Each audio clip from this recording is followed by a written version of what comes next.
Mi hermano pidió que no fuera a su fiesta por ser fea y pobre, y mis padres aceptaron. Con el corazón helado, cancelé todos los contratos de su empresa. Al día siguiente, mi familia enloqueció buscándome. Soy Elena Bennett, tengo 29 años. Anoche, en la cena familiar, mi hermano Alejandro me miró directamente y dijo en voz alta: «Papá, mamá, ¿pueden por favor no dejar que esta hermana fea y pobre venga a mi fiesta mañana?». Mis padres se rieron, asintieron en acuerdo y me miraron con disgusto. Mamá añadió con calma: «Simplemente quédate en casa». Mi corazón se heló. No dije ni una palabra. Me levanté, subí las escaleras y empaqué mis cosas. Esa noche, dejé la casa de Neighborville para siempre. A la mañana siguiente, llamé a mi asistente y le di una simple instrucción: cancelar todos los contratos que la empresa de mi hermano acababa de firmar. Le dije en voz baja: ofendió a alguien a quien nunca debió haber tocado. 30 minutos después, mi teléfono empezó a explotar de llamadas y mensajes. Alejandro llamó primero, con la voz temblorosa, luego mamá, luego papá. Todos preguntaban frenéticamente dónde estaba, qué había hecho, por qué todo se estaba desmoronando. No tenían ni idea. No tenían ni idea de que cada acuerdo importante que mantenía viva su empresa llegaba a través de mí. No tenían ni idea de que podía quitarlo todo tan fácilmente como lo había traído. Hace unos años, cuando el negocio familiar comenzó a pasar por tiempos difíciles, todos asumieron que Alejandro lo arreglaría.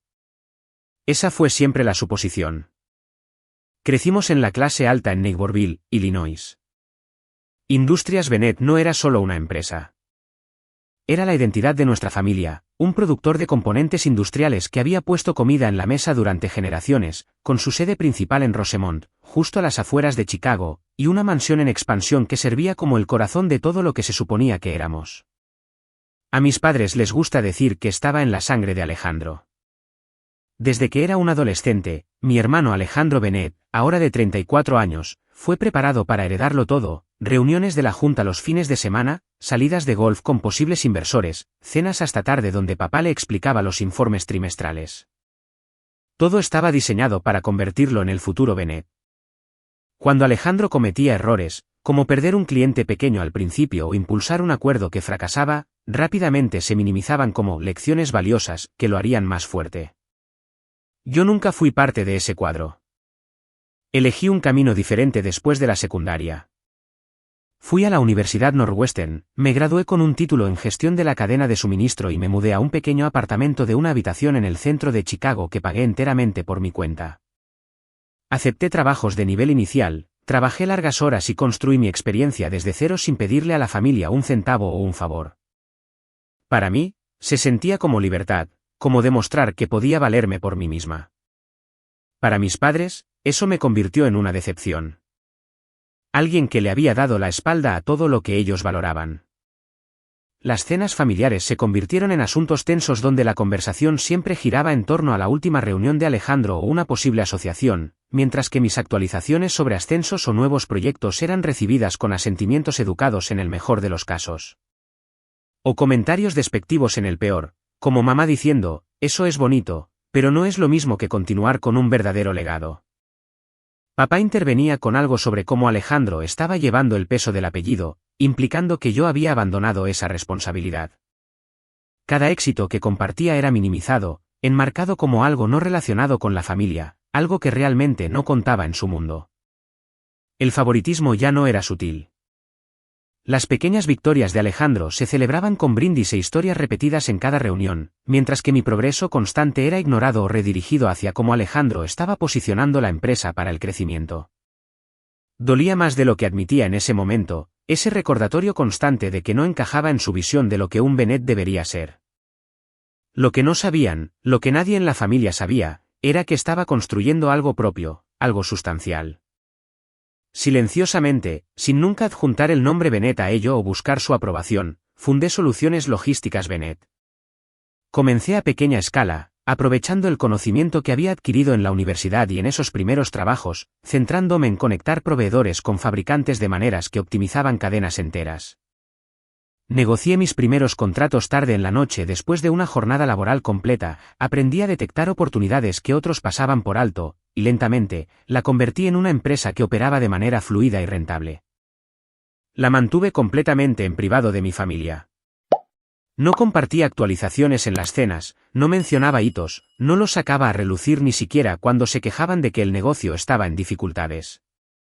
Porque en el fondo, entendía una cosa muy claramente, mi familia solo valoraba a las personas cuando las necesitaba. Y yo no estaba lista para ser utilizada. Todavía no. No de esa manera. Entonces, una tarde, mamá me llamó de la nada.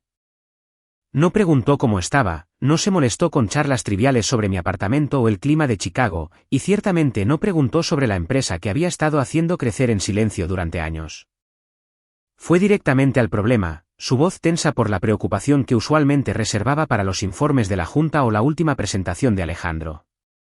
Industrias Benet estaba en problemas más profundos de lo que nadie había admitido durante esas primeras dificultades. El flujo de caja se había vuelto tan restringido que los proveedores estaban retrasando los envíos y amenazando con cortar lazos por completo.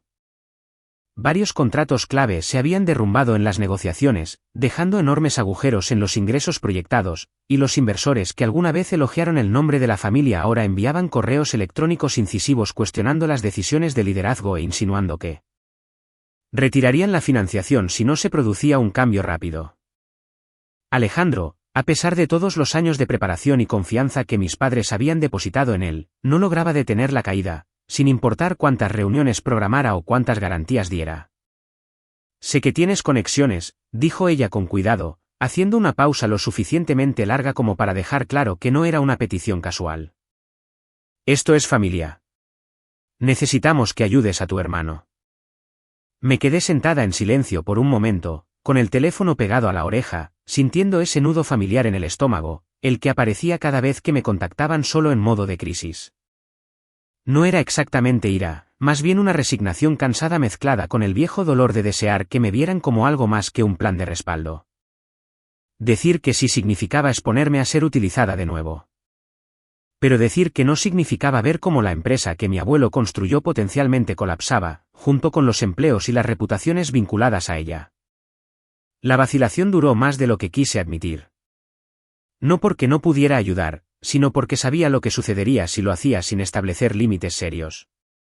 Antes de comprometerme a algo, necesitaba la perspectiva de personas que no endulzarían los riesgos. Llamé primero a mi mejor amiga, Isabella Grant, alguien que había navegado suficientes batallas corporativas como para detectar señales de alerta a una milla de distancia y siempre me decía la verdad, incluso cuando dolía. Luego le envié un mensaje a la profesora Lydia Harper, la mentora que había moldeado gran parte de mi pensamiento desde la universidad y que nunca dudaba en señalar cuando la emoción podía nublar el juicio. Escucharon toda la situación sin interrumpir, y cuando terminé, ambas me dieron variaciones de la misma advertencia: si decidía intervenir, debía hacerlo bajo mis propios términos, con una protección férrea. Porque la lealtad familiar a menudo se evapora en el momento en que pasa el peligro inmediato. Sus palabras resolvieron el debate interno. Decidí ayudar, pero solo de una manera que me dejara en control. Me apoyé en las relaciones que había cultivado durante años, proveedores con los que había trabajado en acuerdos más pequeños, ejecutivos que había conocido en eventos de la industria, contactos que confiaban en mi reputación de fiabilidad. Y aseguré un contrato importante que trajo suficientes ingresos para estabilizar la empresa casi de la noche a la mañana. Cubrió las obligaciones pendientes, tranquilizó a los bancos y dio un respiro para el siguiente trimestre. Pero cada documento, cada acuerdo, cada compromiso pasaba a través de Soluciones Logísticas Benet. Incorporé cláusulas de control claras, que me daban la última palabra en decisiones clave, derechos de salida explícitos que podían activarse sin largas disputas y capas de protecciones que aseguraban que los intereses de mi empresa fueran lo primero. Nada se firmó solo a nombre de la familia y nadie fuera de mi pequeño círculo conocía el alcance total de mi participación. No se hicieron anuncios en las cenas familiares ni en las reuniones de la empresa. No se solicitó ni se ofreció crédito. Solo resultados que comenzaron a reflejarse en las finanzas en cuestión de semanas, aliviando la presión inmediata y calmando a los inversores más vocales. El cambio fue visible de inmediato. Las facturas atrasadas se pagaron. Las líneas de producción volvieron a funcionar sin interrupción, y la tensión en las oficinas comenzó a disiparse a medida que la gente sentía que sus trabajos estaban seguros por ahora. Alejandro comenzó a caminar un poco más erguido, hablando con esa autoridad renovada en llamadas y reuniones, aceptando felicitaciones, como si el peso finalmente se hubiera levantado solo de sus hombros. Lo observé todo desde lejos, una extraña mezcla de alivio por haber evitado lo peor y una creciente cautela sobre lo fácilmente que la narrativa se estaba inclinando a su favor, sin que nadie cuestionara de dónde había venido realmente el salvavidas. A medida que esos acuerdos comenzaron a llegar, la confianza de Alejandro creció rápidamente. Demasiado rápido. En las reuniones de la Junta, se paraba a la cabeza de la mesa y hablaba como si todo el cambio de rumbo hubiera sido su visión estratégica desde el principio. Detallando cómo había reposicionado las asociaciones y desbloqueado nuevas oportunidades con una seguridad fluida que no dejaba lugar a preguntas. Nadie en la sala lo corrigió ni preguntó de dónde habían venido realmente los avances iniciales, y las actas reflejaron su versión sin cuestionamientos, solidificando la narrativa de que él solo había sacado a la empresa del abismo. Mis padres sonreían con orgullo cada vez que los inversores lo mencionaban durante las llamadas o encuentros casuales, repitiendo historias de las largas noches y las brillantes negociaciones de Alejandro como si hubieran sido testigos de cada paso. Papá asentía con aprobación y decía cosas como, «Ese es mi hijo, siempre un paso adelante». Mientras tanto, mamá compartía los elogios con sus amigas en eventos de caridad, enmarcando la recuperación como la prueba de que todos esos años de preparación habían dado sus frutos exactamente como se había planeado. Pronto, Alejandro se me acercó directamente con una sonrisa que no llegaba a sus ojos, abordándome después de una de las raras reuniones familiares a las que todavía asistía. «Quedaría bien», dijo, manteniendo la voz baja pero firme. «Si la gente supiera que estás apoyando a la familia. Solo dilo públicamente, tal vez en una entrevista o en la próxima cena de inversores. Diles que has estado contribuyendo tras bambalinas». La petición aterrizó como un peso que había estado esperando, pero que aún esperaba evitar llevar, la clara implicación de que mi papel solo era valioso si impulsaba aún más su imagen. No era gratitud. Era una exigencia de entregarle visibilidad para que él pudiera parecer aún más intocable. Las palabras quedaron suspendidas, y por un momento sentí que la vieja frustración aumentaba, mezclada con una decepción más aguda de que, después de todo, así es como mi esfuerzo se traducía en su mente. No discutí, no levanté la voz, ni señalé la obvia injusticia, porque sabía por experiencia que la confrontación solo conduciría a la defensiva y a más distancia. En lugar de eso, programé una reunión con mi abogado, Mateo Brooks, un especialista corporativo que había consultado ocasionalmente para el crecimiento de mi propia empresa. Revisamos cada contrato existente línea por línea, identificando cualquier ambigüedad y ajustando el lenguaje para eliminar incluso la más mínima posibilidad de mala interpretación. Aclaramos las estructuras de autoridad para que mis aprobaciones siguieran siendo esenciales, fortalecimos las condiciones de terminación y añadimos capas que protegían completamente la posición de mi empresa. Mateo asintió mientras trabajábamos, confirmando que las revisiones hacían que el control fuera innegable, y al final de la sesión, sentí que una tranquila sensación de seguridad regresaba.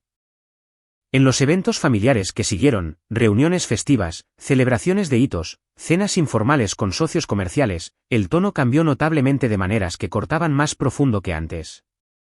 Las bromas sobre mi modesto apartamento se volvieron recurrentes, hechas con risas que invitaban a otros a unirse. Los comentarios sobre mi ropa o mi estilo de vida se deslizaban de manera casual pero mordaz, siempre frente a invitados que sonreían educadamente en lugar de intervenir. Las risas a mi costa se volvieron más audaces, como si mi silencio les diera permiso para continuar sin control. Permanecí en silencio a través de todo, absorbiendo las púas sin reaccionar, porque responder solo alimentaría la dinámica que parecían disfrutar. Por dentro, la determinación se endurecía con cada incidente, un recordatorio de que la visibilidad en sus términos no valía la pena. Durante los meses siguientes, la distancia se hizo más grande. Las invitaciones a las cenas familiares, que ya se habían vuelto poco frecuentes, dejaron de llegar por completo. Al principio fue un fin de semana perdido, luego otro, hasta que las semanas se convirtieron en un mes completo sin un solo mensaje de texto o llamada preguntando si me uniría a ellos en la mansión de Neighborville. Me dije a mí misma que no importaba, que tenía mi propia vida en Chicago. Pero el silencio todavía tenía un aguijón que persistió más de lo que esperaba. Cuando aparecía sin invitación a una reunión festiva o un cumpleaños, con la esperanza de mantener vivo algún hilo de conexión, la atmósfera cambiaba en el momento en que entraba por la puerta. Las conversaciones se detenían brevemente, las sonrisas se tensaban, y los insultos que solían estar envueltos en frases educadas salían crudos y directos. «Pobre».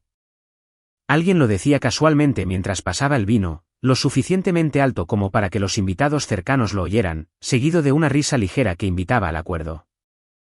«¿Fea?». Se deslizaba durante el postre, acompañado de una mirada a mi vestido sencillo o a la forma en que llevaba el pelo, como si mi apariencia fuera una ofensa personal a la imagen pulida que querían proyectar. Una vergüenza. Esa fue la que más dolió, dicha con un suspiro y un movimiento de cabeza frente a socios comerciales o primos lejanos, implicando que mi sola presencia arrastraba el apellido familiar que guardaban con tanto celo. Las palabras ya no se susurraban. Se decían abiertamente en la mesa, recibidas con asentimientos o risitas de otros que parecían aliviados de tener permiso para unirse. Mamá lo suavizaba con un rápido cambio de tema, pero nunca con una corrección, mientras que papá evitaba el contacto visual por completo. Alejandro se sentaba en el centro de todo, a veces liderando los comentarios, a veces dejándolos fluir a su alrededor con una expresión de satisfacción que dejaba claro que se sentía con derecho al protagonismo sin competencia. Cada incidente erosionaba la paciencia que me quedaba, convirtiendo la tolerancia silenciosa en un resentimiento lento que mantenía enterrado bajo una apariencia de calma. Dejé de intentar arreglarme o de aportar a las conversaciones porque nada parecía suavizar el filo que dirigían hacia mí.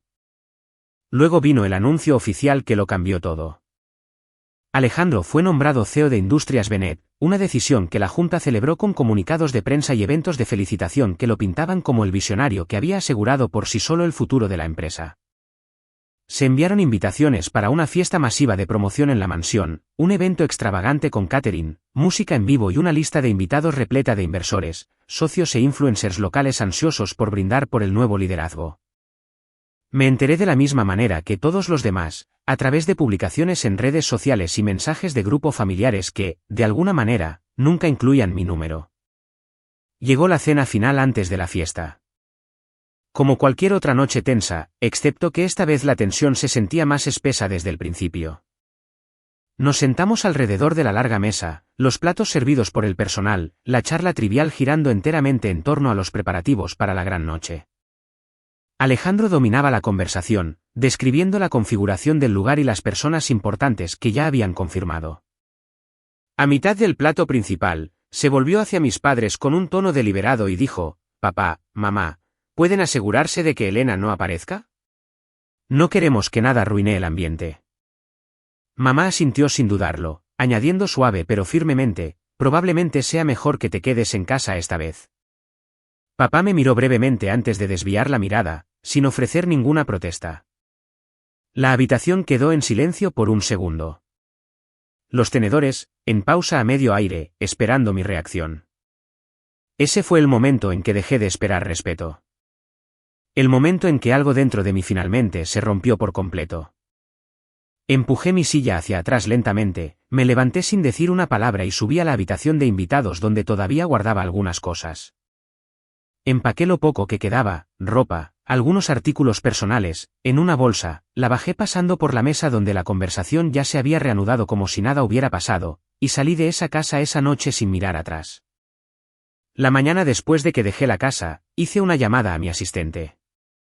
Mantuve la voz firme y uniforme, de la manera que había practicado en mi cabeza durante el largo viaje de regreso a Chicago la noche anterior. «Cancela todo», le dije. «Todas las negociaciones actuales, todos los acuerdos futuros, con efecto inmediato». Ella hizo una pausa de solo un segundo antes de confirmar que entendía, sin hacer preguntas porque había trabajado conmigo el tiempo suficiente para saber cuándo una decisión era final. Colgué y puse el teléfono boca abajo en el mostrador de la cocina de mi apartamento, observando la ciudad despertar por la ventana mientras las instrucciones se ponían en marcha. Sin discursos, sin advertencias, sin explicaciones dramáticas enviadas a nadie de la familia. En cuestión de horas, aparecieron las primeras señales. Los correos electrónicos de los socios rebotaban con respuestas automáticas sobre discusiones terminadas. Las llamadas programadas se cancelaron con breves avisos que citaban realineación estratégica. Los proveedores que contaban con la siguiente fase de pedidos recibieron cartas formales retirando los compromisos. Las fichas de dominó comenzaron a caer más rápido de lo que incluso había anticipado. Cada una de ellas retiraba ingresos de debajo de Industrias Benet como hilos de una tela debilitada. Mi teléfono comenzó a vibrar sin parar poco después del almuerzo. El nombre de Alejandro apareció primero, llamada tras llamada que dejé sonar hasta que se fue al buzón de voz. Sus mensajes comenzaron confusos y rápidamente se tornaron agudos con acusaciones. Mamá siguió, sus mensajes de texto llegando en rápida sucesión, exigiendo saber qué estaba pasando y por qué nadie podía contactarme para obtener respuestas. Papá lo intentó a continuación, sus llamadas más espaciadas, dejando mensajes de voz que sonaban cansados y desconcertados, pidiéndome que devolviera la llamada para que pudiéramos hablarlo. Los mensajes se acumulaban en una ola implacable, mensajes de voz superponiéndose a textos, llenando la pantalla, incluso correos electrónicos de la cuenta de la empresa que hacía tiempo que había dejado de revisar regularmente. Algunos estaban enojados, culpándome de sabotaje sin entender el panorama completo. Otros cambiaron a súplicas, prometiendo conversaciones o disculpas si tan solo revertía lo que había hecho. Leí algunos pero no respondía ninguno al principio, dejando que el silencio se extendiera, porque las palabras se sentían inútiles después de todo lo que se había dicho, o no se había dicho, en esa última cena. Cuando finalmente contesté una de las llamadas de Alejandro tarde en la tarde, su voz se quebró con un pánico que no pudo ocultar. Exigió explicaciones, me acusó de traición, insistió en que lo arreglara de inmediato porque la Junta ya estaba haciendo preguntas que él no podía responder. Escuché sin interrumpir hasta que hizo una pausa para respirar, y luego hablé con calma. Ustedes dejaron clara su elección anoche. Esta es la mía. Él farfulló más acusaciones, pero terminé la llamada antes de que pudiera terminar. El siguiente intento de mamá llegó a través de una videollamada, su rostro llenando la pantalla con los ojos rojos y un tono que oscilaba entre la furia y la desesperación, preguntando cómo podía hacerle esto a la familia, al legado, al futuro de Alejandro. La dejé hablar, sintiendo el peso de los años detrás de sus palabras. Pero cuando terminó, solo dije, me dijiste que me quedara en casa. Ahora estoy haciendo más que eso. La llamada de papá fue más tranquila, casi resignada, admitiendo que la empresa se estaba desmoronando más rápido de lo que nadie esperaba y preguntando si había alguna manera de detenerlo. Le dije que las decisiones estaban tomadas y eran irreversibles, luego colgué antes de que la emoción pudiera filtrarse. Puse el teléfono en silencio después de eso, viendo cómo las notificaciones se acumulaban sin volver a tocarlas ese día. La fría certeza que se había instalado en mi pecho la noche anterior se mantuvo firme, sin remordimientos, sin segundas intenciones, solo la silenciosa comprensión de que el poder que había mantenido en las sombras durante tanto tiempo finalmente estaba al descubierto. Y ellos estaban sintiendo toda su fuerza por primera vez. Un año después, estaba de pie en mi nueva oficina con vistas a la ciudad. Soluciones Logísticas Benet había crecido más allá de lo que ellos jamás imaginaron, expandiéndose a múltiples mercados nuevos con asociaciones que generaban flujos de ingresos mucho mayores que los que una vez había alimentado silenciosamente al negocio familiar. El espacio de oficinas en el centro de Chicago era luminoso y abierto, lleno de un equipo que respetaba los límites y celebraba las contribuciones abiertamente, un contraste total con los círculos cerrados que había conocido al crecer. Los hitos llegaban constantemente, clientes importantes firmando acuerdos a largo plazo, premios de la industria reconociendo la innovación en la eficiencia de la cadena de suministro y proyecciones que colocaban a la empresa en camino a una escala aún mayor en los próximos años. La vida se sentía estable de una manera que nunca antes lo había sido. Construida enteramente sobre elecciones que eran solo mías. Alejandro permaneció desempleado durante la mayor parte de ese año. Su currículum eclipsado por el colapso público y las preguntas que persistían sobre las decisiones de liderazgo durante los últimos meses. Las ofertas de trabajo se agotaron a medida que se corrió la voz en las estrechas redes de la industria, dejándolo navegar por una realidad donde le encantó ya no abría puertas como antes. Mis padres vendieron la casa en Neighborville antes de lo esperado, mudándose a algo más pequeño y manejable después de que el acuerdo de bancarrota afectara sus ahorros y activos vinculados a la empresa. Las invitaciones sociales que solían llenar su calendario se redujeron a un goteo, y los círculos en los que se movían se alejaron silenciosamente de las familias asociadas con escándalos financieros. No llamé, no me puse en contacto, No respondí a los mensajes ocasionales de terceros que preguntaban si la reconciliación era posible. No hubo ningún contacto en absoluto entre nosotros, un silencio que comenzó como protección y se instaló en la permanencia. Mirando hacia atrás desde la ventana de esa oficina, con el horizonte extendiéndose y mi propio camino claramente definido, el contraste se sentía crudo e innegable. Las personas que más se habían beneficiado de mis esfuerzos fueron las mismas que habían despreciado mi valor hasta que fue demasiado tarde. Y las consecuencias que ahora enfrentaban servían como un recordatorio de que las acciones tienen un peso mucho después de que pasa el momento. Algunas lecciones no necesitan repetirse. Nadie puede definir tu valor, especialmente aquellos que se beneficiaron de tu silencio.